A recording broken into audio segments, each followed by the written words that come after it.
Il aura fallu la pandémie de la Covid-19 avec les fermetures des frontières pour qu'enfin on s'intéresse à eux. Jusque-là, on les prenait pour des plaisantins, ou au mieux des illuminés. Personne n'avait envie de parier ou de miser sur eux. Si oui, quelques rares mécènes aussi fous qu'eux. Puis d'un coup, par leur inventivité, par la technicité et leur adaptabilité, pour utiliser un terme dans le vent, ils ont prouvé aux yeux de tous leur génie, leur utilité, en proposant des solutions pratiques, moins coûteuses. Ils ont innové en apportant des solutions au moment où les fournisseurs traditionnels étaient absents et détournés vers eux-mêmes. Des respirateurs, des sas désinfectants, des couveuses pour prématurés. Ça marche. Et les populations et les autorités semblent enfin convaincus de leur génie. Enfin, ils représentent désormais le Made in Africa. Le grand public croit-il enfin en eux? Ont-ils une place en Afrique? Seront-ils moins maltraités?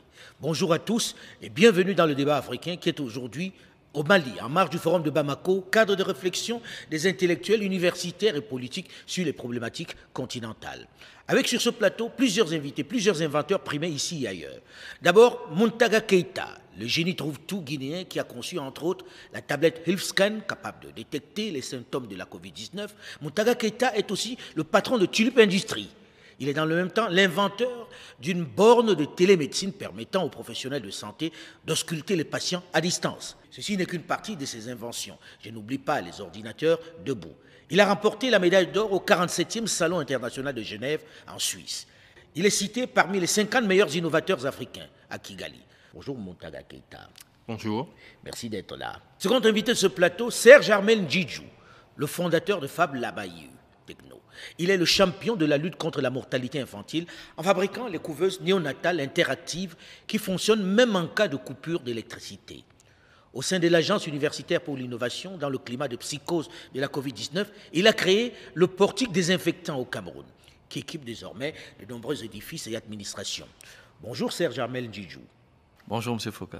Troisième invité de ce plateau, des inventeurs Made in Africa, Chérif Aïdara, le patron d'Africa Solar, entrepreneur franco-malien en énergie solaire qui fabrique des lampes écologiques faites à partir d'éléments recyclés pour le Mali. Comme les deux autres invités, il a remporté de nombreux prix. Bonjour Chérif Aïdara. Bonjour Alain. Quatrième invité, le moins jeune du plateau, génie dans son domaine, le docteur Sava Nyoumou, chirurgien, membre fondateur de l'Académie francophone de médecine, expert en télémédecine et e-santé, et expert de l'Union internationale des télécommunications. Bonjour et merci d'être là, docteur Sava Nyoumou. Bonjour. Merci. Alors, sur ce plateau, on vous regarde un peu en se disant qui sont ces génies trouve-tout que l'on a amenés aujourd'hui. Je vais commencer par Muntaga Keita. On va d'abord savoir comment vous arrivez dans les inventions. Quelle est votre formation? Alors d'abord, je suis juriste à Paris, 4 années de droit, Université Paris 5. Ah, je ne m'attendais pas à ça. Ah si, ensuite aux États-Unis, eh bien j'étais banquier, voilà, pendant 10 ans dans les plus grosses banques américaines, y compris Bank of America, SunTrust Bank, directeur de banque. Mais une fois arrivé en Guinée, eh bien j'ai constaté qu'il y avait des lacunes. Et ce n'était pas au niveau de l'esprit, ce n'était pas au niveau de l'intelligence, c'est plutôt les équipements. Tout ce qu'on importait, ça n'allait pas, ça ne marchait pas, ce n'était pas adapté. Donc il fallait bien que quelqu'un invente. Et comme il n'y avait personne, je me suis Vous vous lancé êtes dit, dedans. je deviens le génie trouve-tout. Mais en même temps, quand on se dit, le bonhomme, ce n'est pas son domaine, les sciences, comment il fait pour se retrouver en train de fabriquer autant de machines, autant de choses utiles au quotidien, notamment dans le domaine de la médecine? Alors le cerveau humain est malléable. Le cerveau humain, tout ce que vous décidez de faire, vous pouvez le faire. Il suffit simplement, dans le passé, nous avions les bibliothèques. Eh bien, en Guinée, comme il n'y a pas de bibliothèque, il y a les réseaux sociaux, il y a Google, il y a YouTube, il y a les librairies en ligne. On peut s'auto-éduquer. Je me suis auto-éduqué tout seul avec les dessins 3D. Et c'est à partir de là que c'est parti. J'ai été autodidacte, je me suis formé. Eh bien, aujourd'hui, je suis là où je suis. Et vous avez trouvé une équipe sur place, des jeunes qui soient capables de monter, par exemple, cet appareil qui peut détecter les symptômes de la Covid-19. Au début, absolument pas. Alors, ce que j'ai fait, tout ce que j'ai appris, j'ai dû leur transmettre. La courbe d'apprentissage était terrible, je dirais au départ, 6 mois, 1 an. Mais là, c'est parti de 2018. En ce moment, on a pu maintenant réaliser. Et l'équipe est prête. On a bougé de 2 employés à 74 employés aujourd'hui. 74.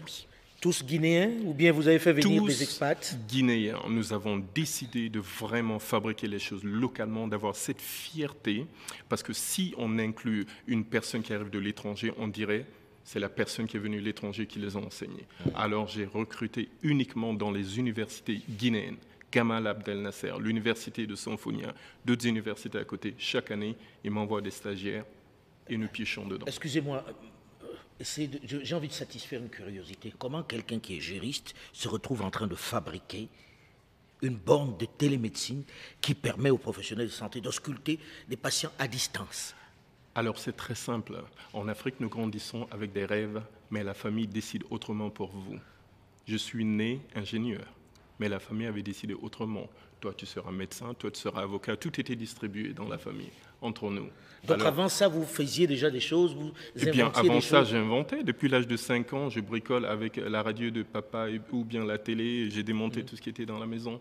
À Paris, j'étais tout le temps à la bibliothèque des sciences de la Villette. C'était ma mecque, cette bibliothèque. Mais Donc la c'était famille... une obligation de faire juriste. Ah oui, il fallait être avocat pour la famille, hein, sinon ça n'allait pas. Alors j'ai rempli toutes mes obligations. Voilà. Ensuite, maintenant, je vis mes rêves. Et ça marche. Très bien. Bien. On va revenir à la confiance que peut accorder l'État ou pas à vous autres inventeurs qui arrivez dans un environnement où on ne vous attendait pas. Je suppose que Serge Armel Djidjou, vous aussi, lorsque vous disiez « je suis chercheur », on dit « oui, cherche toujours ». Oui, bien sûr, bien sûr. Et dans mon cas d'ailleurs, je suis informaticien à la base, donc je suis rentré à l'université, je regardais plutôt le système d'information, gestion des notes, des choses comme ça. Donc j'étais loin, je n'étais même pas dans le périmètre technologique en tant que tel. Mais j'étais spectateur, parce qu'étant à l'université, du fait que les gens faisaient des soutenances extraordinaires, faisaient des prototypes dans les labos que je pouvais voir. Et j'étais scandalisé de voir que jamais, il n'y avait même pas un contre-exemple de quelque chose qu'on a élaboré à l'université et qui devenait un produit de consommation. Donc, c'est une frustration que j'ai traînée comme ça. J'ai eu la chance d'avoir une bonne carrière à l'université. J'ai été directeur de la planification, directeur de la coopération. Mais malgré ces fonctions, je n'ai pas pu amener, mettre sur la table de manière suffisamment puissante un agenda qui fasse que de l'intérieur de l'université, on convertisse ces prototypes. C'est comme ça. C'est-à-dire que c'était de la théorie, jamais quelque chose de pratique ne sortait. C'était toujours des discours. À Tchang, quand même, à mon université, on a fait des tentatives. Hein. Oui, on a fait des tentatives, on a fait une entreprise universitaire, mais sans qu'il n'en sorte quelque chose de concret. Donc, j'ai voulu à un moment donné sortir de cette frustration pour essayer. J'avoue que je ne me suis pas lancé avec des certitudes. Je me suis juste dit, c'est quand même anormal. Donc, plutôt que de bavarder, on va essayer pour voir où est-ce que ça coince réellement. Donc en fait, je fais de la recherche expérimentale. Je ne suis pas un businessman type. Je suis quelqu'un qui vient du milieu universitaire, qui veut trouver un business model qui permette qu'en Afrique, concrètement, on fabrique. Et je me heurte dans les difficultés, je cherche des solutions. Ma satisfaction serait peut-être d'avoir déblayé un chemin. Ne serait-ce qu'un itinéraire intellectuel. Alors, quelqu'un comme vous qui se retrouve en train de... Qu'est-ce qui vous amène à la couveuse électrique, la couveuse néonatale qui fonctionne à l'électricité, enfin, qui peut fonctionner sans électricité? Alors, je vais rebondir d'ailleurs sur l'interrogation que vous avez pour mon ami Keta. Il faut savoir que quand on est dans la position d'inventeur, on ne fabrique pas tout au détail. Parce que si vous êtes dans la perspective de penser que si on a fabriqué une couveuse, c'est qu'on l'a fait tout seul, comme un enfant qui fait le truc à la maison, c'est pas ça. L'inventeur, c'est celui qui a la pertinence de détecter le problème, d'avoir l'idée la plus globale et d'identifier les talents avec qui il va mettre en place. Donc, dans le cas de la couveuse, les couveuses, ça se fabrique depuis toujours. Mais pas chez nous. Elles viennent toujours d'ailleurs. Oui, elles viennent toujours d'ailleurs. Et même, il ne fallait pas juste répliquer les couveuses qui viennent d'ailleurs, au risque de tomber dans le même problème. Il fallait avoir la hauteur d'esprit de se dire, mais quel est le problème, quelle est l'originalité, par quel chemin? Parce que si on parle de la couveuse néonatale interactive, c'est pour des attributs spécifiques que nous avons donnés à cette couveuse. Le génie, c'est d'y avoir pensé.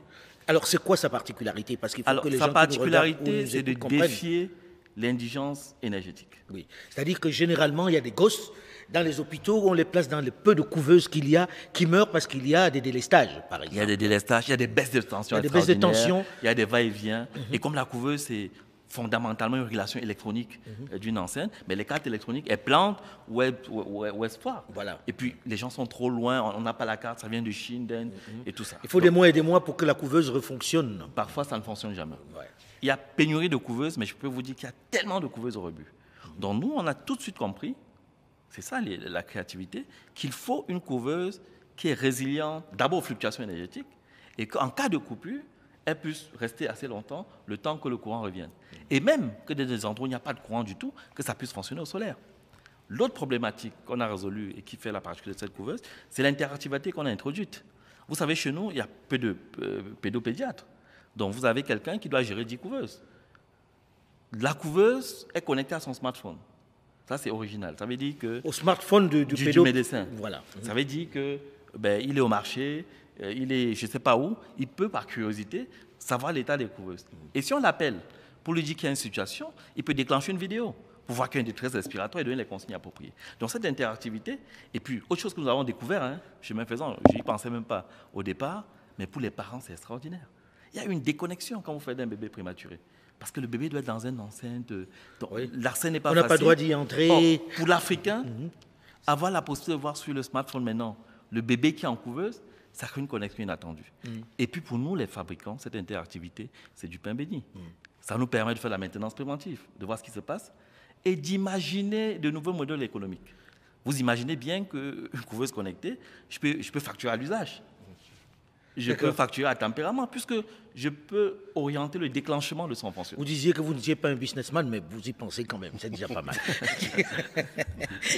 Alors, je me tourne vers vous. Vous, dans votre cas, j'ai envie de comprendre. Vous travaillez en France et vous décidez que, bon, voilà, je vais aller au pays, je vais aller au Mali, je vais faire des lampes écologiques au Mali, avec des objets recyclés. Ça vient comment? Quelle est votre formation à vous? En fait, c'est assez atypique. En fait. Moi, j'ai fait une école de commerce, en fait. Décidément, il n'y a pas de technicien au départ. Exact. mais avant de faire l'école de commerce, moi, j'ai fait une bonne partie de ma vie, en fait, en Chine. Mon père était diplomate à l'ambassade du Mali en Chine.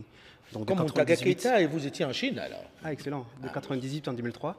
Donc, depuis très longtemps, en fait, moi, j'étais dans la commercialisation, dans la fabrication des produits. Notamment, j'ai vu en Chine comment ça fonctionnait.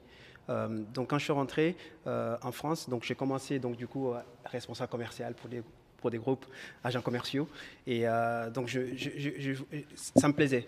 Mais ce que je me suis rendu compte en rentrant au Mali, qu'il y avait vraiment un constat qui a été fait. C'était des coupures de courant tout le temps, des délestages. Suite à ce constat, en fait, lorsque je suis rentré en France, j'ai commencé à mettre en place un projet qui était de fabriquer des lanternes solaires, mais en Chine, dans un premier temps. Parce que la Chine avait le potentiel. Le seul inconvénient de ces produits, c'est que c'était des produits non recyclés. C'était des produits, c'était du polypropylène. C'était des produits fabriqués en Chine. Donc, il n'y avait pas de valeur ajoutée. Par contre, je me suis fait vraiment un réseau de distribution, on va dire. Donc, j'ai vraiment commercialisé un certain nombre de volumes à la diaspora. Donc, la diaspora africaine qui est basée en Europe, France, etc., via des e-commerce aussi. Donc, après, je me suis dit, pourquoi pas créer de la valeur ajoutée? Dans ce cas-là, il faut créer quelque chose localement. Pour le faire, il faut Donc, j'avais l'expertise pour la création. Vu que je suis venu en Chine, j'ai vu comment créer. Donc, pareil, j'ai appris sur le terrain, donc Internet, des amis qui ont... Et puis, j'ai fait une formation dans les énergies renouvelables et qui m'a permis d'avoir, on va dire, une expérience. Et donc, je suis reparti en Chine, donc du coup, de chercher des composants électroniques que j'ai repris quelques-uns. Au départ, j'ai commencé avec 10 000 €, enfin, c'était vraiment rien du tout. Je suis rentré avec ces composants électroniques au Mali et j'ai commencé à assembler avec des amis, notamment multiculturels, Mauritaniens, c'était pas forcément des Maliens, pour essayer d'avoir une lanterne solaire. Mais l'avantage qu'on avait, c'était des produits recyclés. Donc, du coup, on est parti sur un produit local. Le Mali, il y a le bois, le bambou. Donc, c'était de combiner un peu un produit local. Comme il disait, d'avoir une valeur ajoutée locale. Parce que c'est bien de lanterne solaire, mais si c'était avoir une touche locale, c'était encore mieux. Donc, du coup, on a vu des chutes de bois qu'on a pu récupérer. Donc, on a pu assembler avec les composants électroniques. On a réussi à avoir des lanternes solaires avec des pots de confiture, des pots de mayonnaise. Mayonnaise calvée, c'est des produits qu'on trouve énormément au Mali. Donc, on a assemblé avec les couvercles. Mais rien du tout, c'est avec peanuts. On a vraiment essayé de nettoyer, recycler, assembler. Donc, du coup, après, on a retravaillé sur le packaging, tout process de commercialisation pour pouvoir le commercialiser. Donc, et vous avez trouvé des gens sur place qui avaient la qualification pour le faire? Au départ, non. Rien du tout. C'était vraiment la difficulté que j'avais. Et jusqu'à présent, ce n'est pas aussi facile. Mais c'est vrai qu'à force on a eu des personnes qui ont été formées, clairement, qui ont suivi des formations. Donc, on a eu des accompagnements en tant que jeune entreprise. Et donc, on a des personnes qui ont compris le process de fabrication entre notre process de fabrication de A à Z jusqu'à l'assemblage et jusqu'à la commercialisation. Donc effectivement, aujourd'hui, c'est plus facile, mais au départ, on a mis quelques années avant d'arriver à ça, en fait. Mais ça marche aujourd'hui. Ça marche. Ça marche. Produit fonctionnel, exactement. Et les Maliens vous font confiance. Exact. Voilà. Exact. Là, je me tourne vers celui qui n'est pas le géo, trouve tout de ce plateau, mais qui est dans un domaine où, lorsqu'on entend parler de ça, on se dit c'est l'affaire des grands médecins, c'est les grandes cliniques d'Europe qui peuvent travailler dessus. La question de la télémédecine. Vous êtes dans la télémédecine. Vous êtes un peu vu comme le pape de la télémédecine ici en Afrique. Comment vous vous retrouvez dans la télémédecine? Alors, ça a été un peu comme un hasard. Parce que comme vous l'avez dit, moi je suis chirurgien et j'ai exercé à Paris dans des grands hôpitaux, en particulier Saint-Joseph, l'hôpital américain, l'hôpital européen de Paris. Donc ce sont des endroits où je travaillais comme chirurgien. Je faisais beaucoup de microchirurgie et de l'urologie et tout ça. Mais les Africains me sollicitaient énormément. Les ambassades, les gouvernements, et me sollicitaient pour des patients qui sont en France ou qui doivent se soigner en France, en Allemagne ou ailleurs. Et finalement, je m'occupais de ces patients et je me rendais compte qu'il y avait trop d'informations qui manquaient. Le médecin il m'a envoyé, quand je lis jusqu'au bout, je me dis, mais de quoi il parle? Je ne comprends rien. Et je ne peux pas joindre le médecin. Alors j'ai attrapé quelques informations. Je dis, vous êtes tout le temps en train de parler, d'aller vous promener sur la Lune. Moi, je veux des choses concrètes. Je veux que quand mon collègue là, il m'envoie un patient, s'il ne me donne pas l'information qu'il faut, ça ne passe pas. Il me dit, qu'est-ce que je veux? Je dis, si vous avez le temps, on le fait. Et on a créé en 2001 le premier DMP, dossier patient partagé. Ce qu'en France, ils essayent de faire jusqu'aujourd'hui. Et quand on l'a mis en place, à partir de 2003, vous pouvez être au Mali, vous regardez toutes les radios de votre patient qui est traité à l'hôpital américain. Ah oui? Directement, vous dites, ah non, ne prescrivez pas ce médicament parce que nous, on ne l'a pas au Mali. Des choses comme ça. Donc, on partageait déjà à l'époque... On créait un pont, parce que généralement, ce pont-là, il n'existe pas. Tout à fait, ça n'existait pas. On a créé ça. Ça a fait que les Français sont venus me chercher. Ah non, non, nous, on veut faire le DMP, tu dois faire partie de la commission Galien. C'est la commission nationale de réglementation de la télémédecine. Je dis, non, non, non, je ne veux pas. Moi, je vais travailler avec l'Afrique. Ils m'ont dit, ah non, mais tu n'arriveras jamais, c'est la brousse là-bas. Bon. Il n'y a pas d'électricité. Puis... C'est comme ça que j'ai fait partie de la commission Galien, mais je les ai laissés. Je dis, membre non permanent, je ne veux pas être permanent. Mais en 2003, je me suis retrouvé confronté à d'autres problèmes. Je recevais des patients en opère du cœur, et ce patient-là, je ne peux pas le renvoyer dans son pays, parce que j'ai besoin d'un électrocardiogramme tous les jours ou tous les 2 jours. Et dans son pays, c'est 3 semaines le rendez-vous. Et après, c'est un long monopiste qu'on ne peut pas photocopier, qu'on ne peut rien en faire. Et je suis obligé de les garder à Paris 2 mois pour un examen qui coûte 2 €. Ouais. Alors, j'ai dit non, ça ne peut pas continuer. Je suis allé jusqu'à Montpellier voir l'université, la fac, où ils surveillaient tous les pacemakers qui sont posés en France. De là-bas, ils les surveillaient. Je dis, bon, écoutez, moi, j'en ai marre, je veux un électrocardiogramme, quelque chose qui me donne les informations que je veux, quel que soit l'endroit où est le patient. Ah oui, mais c'est compliqué, et puis de toute façon, je dis, ça ne vous regarde pas. Moi, je le veux. Vous êtes toujours en train de définir nos besoins pour nous. Laissez-nous définir, je le veux. Vous pouvez le faire ou vous ne pouvez pas le faire. C'est tout ce que je pose comme question. Ah oui, c'est possible. Je dis, bon, allez, on y va. Et j'ai créé un appareil de télésurveillance cardiaque. Et à l'époque, je pouvais le donner au patient, il rentre au Burkina n'importe où, tous les matins, à se lever, il appuie sur le petit, c'est vert, c'est bon, si c'est rouge, c'est mauvais, il recommence. Et quand il le faisait, j'avais l'électrocardiogramme sur mon bureau, le cardiologue l'avait sur son téléphone, et on pouvait discuter et changer son traitement ou réorganiser. Un vrai pont, c'est-à-dire qu'il est à distance, mais on peut voir ce qui se passe. Là, vous vous retrouvez en train de faire de la télémédecine. Oui. À distance. Est-ce que vous avez pensé à revenir en Afrique ou bien vous continuez d'exercer sur place en France? Non, tout ce que je fais actuellement, c'est sur l'Afrique. J'ai donné des bourses à des étudiants pour aller faire. La plus célèbre, c'était, je lui ai dit, il faut m'étudier le comportement de l'image médicale dans tous les canaux sans fil. Parce que l'image médicale, quand elle sort de l'IRM, du scanner et autres, elle a un format, il faut m'étudier son comportement quand on l'envoie dans d'autres canaux. Et bon, les Français me sont tombés dessus comme ce n'est pas permis, mais quand il a fini, il est maintenant chercheur pour le Canada. Il avait toutes les universités américaines qui le voulaient, parce qu'on a montré qu'il fallait le coder autrement. Et toutes ces solutions, c'est pour l'Afrique. Et toutes mes solutions, quand j'ai inventé la valise de diagnostic à distance, là où je l'ai proposée, c'est en Afrique.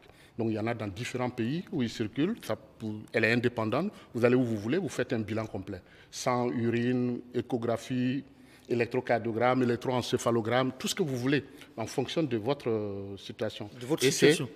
C'est plus en Afrique que je le fais. Alors, généralement, quand on est content de vous avoir là, on est content de savoir qu'il peut y avoir du Made in Africa et qu'en science, on n'est pas mauvais, puisqu'on avait fini par nous le faire croire. Mais est-ce que vous avez gagné la confiance sur le continent. Est-ce que quand on regarde Montaga Keïta entrer dans un bureau, on lui dit « Ah, celui-là, on lui fait confiance » parce que pendant longtemps, il y a eu le complexe de la fabrication locale où on se dit que c'est de mauvaise qualité. Avez-vous gagné la confiance de à la fois les autorités et de vos compatriotes? Alors c'est oui et non en même temps. On n'est jamais prophète chez soi. Je suis plus connu à l'extérieur qu'à l'intérieur. En Guinée? En Guinée, je suis beaucoup plus connu à travers les réseaux sociaux par les jeunes qui fréquentent les réseaux sociaux. Au niveau de l'administration, au niveau des personnes beaucoup plus âgées, bien sûr, certains ont vu à la télé, mais pas vraiment connus. Mais comment ça s'explique? Ils n'ont pas vu votre produit, il est quand même concret. Le produit est très concret. C'est utilisé dans le plus grand hôpital de la Guinée aujourd'hui, avec l'équipe de professeur Soa en infectiologie. Eh bien, il ne s'y intéresse pas. C'est le mot. Le health scan dont on parle n'est pas utilisé par d'autres sur place? Sur place, non. Mais c'est utilisé par le grand hôpital, oui. Et là aussi, on a dû faire du forcing pour que ça soit utilisé, alors qu'il n'y a aucun autre matériel qui approchait cette technologie. Mais par contre, à l'extérieur, la demande, elle est énorme. Nous sommes aujourd'hui dans 23 pays d'Afrique et nous sommes reçus en rang de ministre. Et là, ça marche dans les très autres bien. pays, vous ont quand même... On n'est jamais prophète chez soi, mais à l'extérieur, ça marche du tonnerre. Rassurez-vous, Voilà. c'est un peu partout pareil. Dans votre cas, est-ce Oui, que... oui, oui. Il y a l'homme de la rue, il y a les Africains qui se saisissent de voir qu'on essaie de faire quelque chose, qui nous adoptent. On est très populaire sur les réseaux sociaux. C'est drôle, hein, c'est toujours sur les réseaux sociaux. Voilà, on est chouchou des médias. Les utilisateurs, les bénéficiaires potentiels sont très contents, mais les décideurs ont probablement d'autres grilles de lecture. C'est-à-dire ceux qui peuvent passer la commande ne sont pas forcément préoccupés nécessairement seulement par l'utilité. Ils ont d'autres paramètres peut-être que nous ne maîtrisons pas encore. Parlez très concrètement. Ben, C'est-à-dire que vous ne leur permettez pas de faire du business, c'est ça? peut-être c'est ce qu'ils pensent. Peut-être c'est ce qu'ils pensent. Et de mon point de vue, c'est un déficit d'imagination. Si le fait que... Parce que je pense qu'il y a un peu de ça. Il y a l'idée que, voilà, si on achète les couveuses de AUI, tout le monde peut voir le prix, Voilà. puisque c'est fabriqué sur place, et donc on ne peut pas le vendre 4-5 fois plus cher. Mais ils ont pourtant... Parce qu'ils ne voient que l'équipement. Pourtant, il y a toute une dimension service. Il y a toute une ingénierie qui peut se mettre en place. Et puis, c'est du made local, Voilà, c'est du voilà. made in Africa. Donc, Tout normalement, à fait. ça crée des emplois. Tout à fait. Ça crée des emplois et puis on n'a plus besoin Donc de faire le grand sortir public les le devises. perçoit comme ça, mais dans mon cas, je suis quand même fier d'avoir levé quand même les leviers d'homologation, d'autorisation, ainsi de suite. C'est pas gagné d'avance chez nous. C'est une bataille. C'est vraie une bataille, donc je sais que aux autorités politiques de m'avoir au moins accordé ça. Maintenant, pour la commande publique, on attend. Toujours pas de commande publique dans votre cas, mais également à J'ai l'extérieur. quelques commandes, mais je vais dire proportionnellement. Voilà. Mais dans le même temps, je vois que Alors, vous gagnez beaucoup de prix voilà, et que ça... à l'étranger, c'est très demandé. Et la difficulté que j'ai intellectuellement, j'en discutais avec Keita qui est plus avancé sur ce travail. Je suis parti avec l'idée qu'il ne faut pas exporter mes produits, qu'il faut exporter la technologie. Je pense que les Africains partout ont la capacité. Et quand je vois les problèmes logistiques, mon business model, c'est de dire je viens à Bamako, je trouve des Maliens, on crée une unité. Je veux plutôt faire un atelier en réseau. Donc ça prend plus de temps. J'ai besoin de lever des fonds pour m'installer. On va parler des plusieurs fonds pays, dans ainsi un de instant, suite. mais déjà, est-ce que les connexions sont faites entre vous, les inventeurs, de plus en plus? Est-ce que ces forats, ces réseaux sociaux permettent ces connexions-là? Alors là, parfaitement. Moutaga-Keïta. Monsieur Armel qui est là, nous nous sommes déjà vus au Congo. C'était une surprise de le revoir. Ici à Bamako. Nous avons créé une autre connexion là, par là aussi. Alors c'est toute une république secrète de scientifiques qui se crée en ce moment. Le réseautage est énorme. Mais c'est Oui, extraordinaire. nous nous connaissons. C'est extraordinaire. Vous, ici au Mali, est-ce que les autorités vous accompagnent? Est-ce qu'aujourd'hui, vous êtes moins vu comme le petit gars qui s'éclate dans son arrière-garage? Moi, je travaille beaucoup avec la diaspora. Je travaille beaucoup avec la diaspora et c'est vrai que également avec les ONG principalement qui font des commandes pour les villages. On a fait des projets, par exemple la tournée du soleil. On a donné des lanternes solaires en fait à des écoles qui vont leur donner à des enfants pour pouvoir étudier le soir dans des villages. Donc c'est des projets vraiment à l'impact social. Donc, qui sont financés donc, automatiquement par les ONG. Donc on a moins de relations avec le public, on va dire. Voilà. Clairement, je ne travaille pas avec le gouvernement. C'est mon cas. Clairement. Vous ne travaillez pas avec le gouvernement? 80% des couveuses que j'ai vendues ont été achetées par des associations. Souvent de la diaspora, parfois au pays, mais c'est toujours des dons, une association qui décide, on va donner une couveuse. comme action sociale et qui vient me solliciter. Le gros du marché, c'est ça. Mais comment expliquer que les autorités aient autant de mal à reconnaître des gens qui fabriquent localement? Dans mon cas, c'est récent, donc Serge Armel. j'arrive à me dire que peut-être le Covid a bloqué Mais je croyais plutôt que le Covid a été Non, un non, dans le cadre de la accélérateur. couveuse. Dans le cadre de la couveuse. Dans le cadre de la couveuse. Comme le milieu de santé était quand même mobilisé, donc je leur fais l'excuse de penser qu'après avoir accordé les agréments, ils ont peut-être dû se mobiliser Mais et vous que les avez choses eu vont déclencher. Vous avez eu cet appareil qui permet de... Comment vous l'appelez déjà J'ai fait des sas de désinfection. Les sas de J'ai fait des désinfection. fumigateurs aussi pour les espaces. Alors ça m'a introduit plutôt chez les corporates. C'est-à-dire que Les grandes entreprises. les grandes entreprises, les institutionnels qui avaient besoin d'afficher clairement qui font ce qu'il faut pour les mesures barrières. Oui, mais là, on a envie de donner de l'électricité dans les campagnes, de permettre aux enfants de pouvoir apprendre le soir. Comment est-ce possible que les autorités maliennes n'aient pas pris contact avec vous?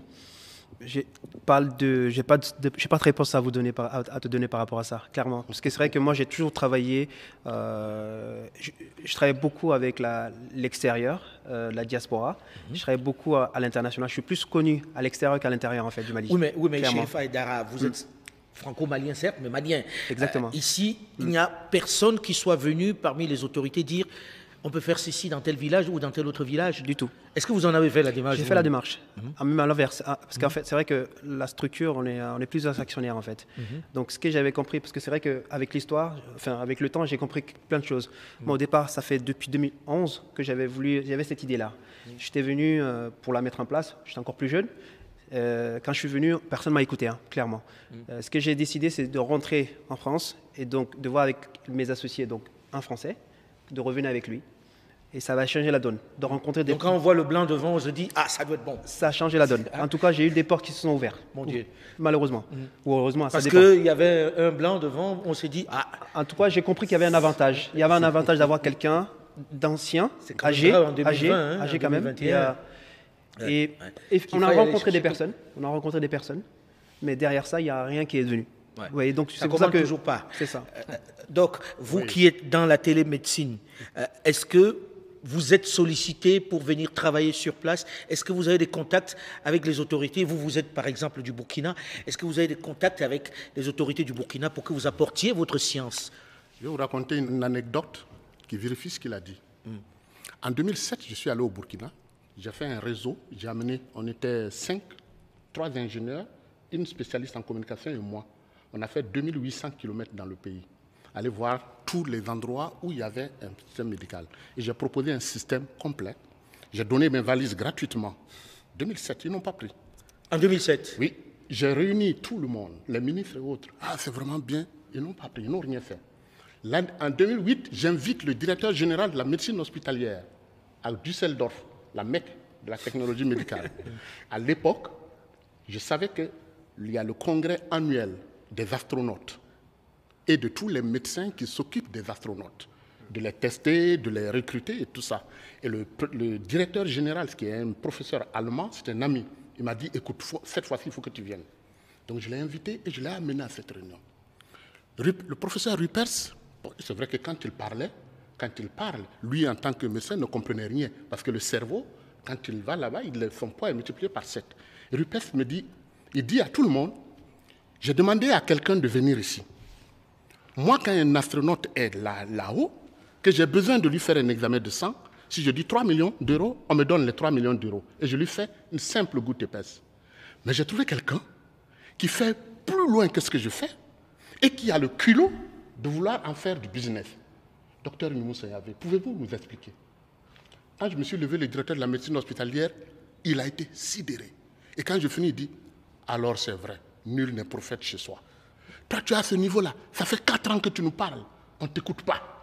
Et jusqu'à aujourd'hui, on ne vous a toujours pas écouté. Ils font la bagarre entre eux. On n'écoute pas. Mais, donc, alors, concrètement, aujourd'hui au Burkina, est-ce que vous avez un contact avec les autorités? Est-ce que vous travaillez J'ai un contact avec les autorités, mais je ne parle plus de télémédecine. Ils savent. Ils le savent. La dernière fois, ça s'explique comment? Il n'y a pas longtemps, l'Institut ils voulaient organiser un événement national. Et puis les gens de Télécom m'ont appelé pour demander si je pouvais faire une conférence par visio. Mais quand j'ai commencé, après ils disent, mais nous on n'était pas au courant de tout ça. Je dis, mais ça y est dans vos archives. Tout est écrit, tout est posé là-bas. Mais aujourd'hui, qu'est-ce qui, d'après vous, explique le fait qu'ils n'utilisent pas vos compétences? Alors, ce qu'il a dit, je le rejoins. Nul n'est prophète chez soi. Moi, on m'appelle au Zimbabwe, on m'appelle en RDC, dans plusieurs endroits pour venir aider, à un moment que quelqu'un soit prophète chez lui, quand même. Pour venir aider le ministère à mettre en place sa stratégie de télésanté. Et je fais l'expertise de ce qu'il y a. Et je propose les solutions. Parce que dans le domaine de télémédecine, ce qui embrouille les ministères, ça existe aussi. C'est une jungle. En matière de normes, en matière de standards, c'est une jungle. On ne sait jamais quelles normes prendre et les ministères sont embrouillés. Et moi, je les aide à mettre en place. Et quand il faut régler une solution ponctuelle, un centre médical ou un hôpital, je leur propose des solutions pour le faire. Alors, on va suivre votre cas parce que c'est quand même grave. Si les compétences qui existent, on ne peut pas les utiliser. Peut-être que les autorités nous donneront des explications dessus. J'aurais voulu avoir un ministre ici, mais on est au Mali et il n'y a pas de gouvernement au moment où on enregistre cette émission. On attend toujours que le gouvernement apparaisse. Alors, l'autre aspect, c'est le business. On a le sentiment que vous qui inventez, vous ne savez pas la question business, qu'on va toujours rester dans l'artisanat et pas dans l'industrie. Mountaga Keïta, vous qui avez une expérience dans le business, vous avez été banquier même. Est-ce qu'on peut passer de l'artisanat, de la petite affaire à l'industrie aujourd'hui? Rapidement. Très facilement. On peut passer de l'artisanat à l'industrie. Tulip Industrie a commencé par moi seul, Mountaga Keïta. Ensuite, un soudeur. Aujourd'hui, nous sommes 74 experts. Oui, mais quand on voit ce que vous fabriquez, vous devriez être beaucoup plus grand dans beaucoup de pays. Oui, est-ce que les banquiers vous suivent? Les banquiers nous suivent, mais moi, je ne veux pas de banquiers. Voilà. Donc, je préfère travailler aujourd'hui avec les institutions internationales qui passent des commandes et les commandes sont assez larges. Oui, mais vous allez vous faire manger bientôt. Pas du tout. Je pense déjà que les Chinois essaient de pirater votre produit. Oui, parce qu'ils ont essayé à 2 reprises à base de journalistes interposés pour venir filmer les unités. Nous les avons détectés, ils ont avoué. Oui, mais si vous restez petit, vous êtes fragile. Non, là nous avons heureusement une certaine grosse banque d'investissement au niveau international, au Moyen-Orient. Donc finalement vous aimez les banques. Qui essaye de rentrer dans le capital. Et vous allez ouvrir la porte. Là oui, parce que c'est substantiel quand même. D'accord. Serge Armel Djoudjou, dans votre cas aussi, vous avez besoin de grossir. Est-ce que les banques vous suivent? Alors, on a affaire aux banques classiques qui ont des taux d'intérêt que prohibitifs. Les processus d'innovation ne peuvent pas digérer. Donc, on va aller probablement vers du crowdfunding, des moyens alternatifs. Il faut expliquer ce que c'est-à-dire... Oui, c'est-à-dire que on va lever des fonds sur les réseaux maintenant sociaux. Maintenant qu'on a une certaine notoriété, maintenant que tout le monde sait ce qu'on fait et que ce qu'on fait est bien et portable, c'est clair que l'horizon qui peut permettre que ce que nous faisons soit soutenable, ça doit être de l'Afrique. Oui, mais quand on vous écoute, on a le sentiment que toutes ces entreprises, c'est bien gentil tout ça, vous avez des solutions, mais qu'à terme, vous ne serez plus patron de votre boîte, que ce ne sera plus du Made in Africa, que les autres vont venir vous racheter. Hein. Quand on écoute généralement quand nous disons modèles économiques. Modèles de financement alternatifs, comme le crowdfunding, c'est-à-dire c'est l'appel à la... Oui, mais on ne lève pas beaucoup de fonds avec ça quand même. Hein. Oui. Ça reste quand même assez limité. Tout à fait, mais il faut avoir un certain volume pour aller vers... En fait, c'est par palier que ça fonctionne. Aujourd'hui, je veux 3 millions de dollars. C'est vrai, mais si je les avais, je serais bien structuré pour aller peut-être à la BAD, demander plus. Oui, mais la BAD ne vous prêtera pas de l'argent comme ça facilement, non? Il faut déjà que j'ai la taille qui me permet de discuter avec la BAD. Donc comment faire ça? Est-ce que vous ne devez pas être accompagné, et là je me tourne vers Aïdara, est-ce que vous ne devez pas être accompagné aussi des financiers, des gens qui vous disent voici le modèle qu'il faut mettre en place, parce qu'à force on va toujours pleurer et d'autres vont venir récupérer ce que vous avez fabriqué. C'est hyper important d'avoir des financiers avec soi. Mais moi, je voulais revenir, avant de répondre à ça, à la question précédente. Moi, aujourd'hui, par exemple, j'ai eu des prêts bancaires que j'ai refusés. J'ai la chance d'avoir des prêts bancaires à l'international à des taux considérablement bas. Aujourd'hui, un prêt bancaire à 7-9% au Mali, alors que j'ai des taux à moins de 1% en France. Je ne vais même pas réfléchir à 2 fois. Donc, clairement, par rapport à ce paramètre-là, je suis autonome sur ce point-là. Donc, financièrement, je suis autonome. Oui, mais est-ce que vous en avez suffisamment pour devenir une vraie industrie, pour sortir, on va dire, de la PME et devenir une vraie structure industrielle? Au niveau de ma stratégie, en fait, en l'occurrence, j'ai diversifié les activités. Aujourd'hui, Africa Solar, en tout cas, en l'occurrence, la partie Mali, sur le long terme, je ne vois pas une industrialisation du produit. Clairement, je suis optimiste, mais réaliste. Voilà. Donc au final, je Ça garde reste une PME. ça qui reste une risque PME de- qui est autonome, qui arrive à avoir, avec les 6 salariés qu'on a aujourd'hui, qui se prennent en charge avec un réseau de Mais distribution. pourtant, ce que vous faites est hyper important pour les zones rurales essentiellement. Donc ça risque de mourir demain parce que vous ne l'avez pas industrialisé. Est-ce que vous n'allez pas le regretter? Ça demande de la réflexion aujourd'hui. C'est vrai que c'est une réflexion qu'il faut avoir avec les 2 autres associés que j'ai. Docteur, on a le sentiment que la plupart d'entre vous, vous êtes doués pour inventer, mais pour en faire une industrie, c'est les autres qui vont venir et après on va se plaindre en disant oui, ils nous ont tout mangé, mais peut-être qu'on n'était pas capable de le faire. Est-ce qu'il n'y a pas une vraie réflexion à avoir pour devenir des industries tout simplement et faire du Made in Africa à une grosse échelle? Ce que vous dites est extrêmement important et c'est pour ça que c'est important qu'on soit tous ensemble ici. Parce que il y a les caïmans, ce qu'on appelle les caïmans. crocodiles. Les crocodiles, ils sont ces bouches ouvertes comme ça, ils n'attendent que pour happer. Absolument. Ils sont capables de venir l'attraper, lui donner, bon, voilà, 50 millions d'euros. Tu prends et puis on rachète. puis, voilà. Lui, il sera content, mais ils vont prendre ça puis mettre dans le tiroir et puis c'est fini. Donc, il est important. Et lui sera en train de, et lui sera en train de profiter de son il est argent ailleurs. important que cette réflexion. C'est pas soit bien menée. ça, Serge Armel. Ça fait maintenant 20 ans. Mais ce qu'il a dit, je suis très content de son argument sur la diversification. Mais c'est qui Parce que votre question rejoint ce qu'on dit toujours. Mais est-ce que vous pensez que l'industrie, c'est même le modèle africain?